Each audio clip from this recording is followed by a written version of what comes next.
Welcome back. So, House of the Dragon Season 3 Episode 2 continues to push bold changes to established canon, especially with its ongoing connection to Game of Thrones and the broader Targaryen prophecy storyline.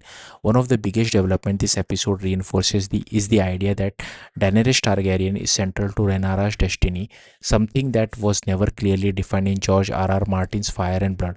After the devastating Battle of the Gullet and the death of Jacaerys Valoron, Rhaenyra is emotionally shattered and withdraws from the idea of immediately taking King's Landing. Her grief over losing her son makes her question the war and her purpose.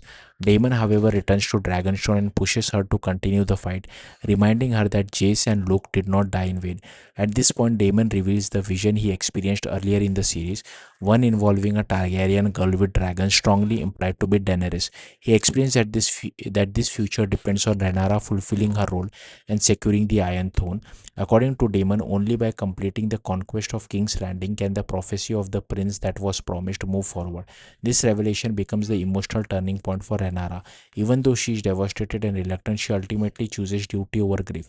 She mounts her dragon and leads the takeover of King's Landing, not driven by ambition alone, but by the belief that her actions will shape a future savior for the realm. However, this narrative shift introduces major controversy.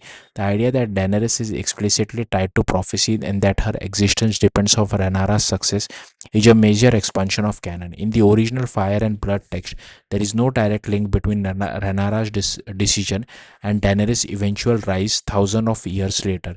This change effectively rewrites how the Targaryen legacy connects across generations. The episode also raises tension within the larger Game of Thrones universe. While Daenerys has long been a fan favorite figure associated with prophecy, the original series never fully confirmed her as the chosen one. In fact, characters like Jon Snow, Arya Stark played key roles in defeating the Night King, making the prophecy ambiguous at best. By strongly positioning Daenerys as the intended prince that was promised, House of the Dragon risks creating contradiction within the wider franchise timeline. Future spin-offs may need to align with this version of prophecy, even if it differs from Martin's unfinished novels or earlier interpretation in Game of Thrones. Ultimately, the episode uses Daenerys as both motivation and justification for Rhaenyra's rise to power. It reframes her conquest of King's Landing as not just a political victory but a necessary step in century spanning destiny. However, this comes at the cost of added canon complexity and ongoing debate about what is true prophecy and what is reinterpretation. Thank you for watching. Bye.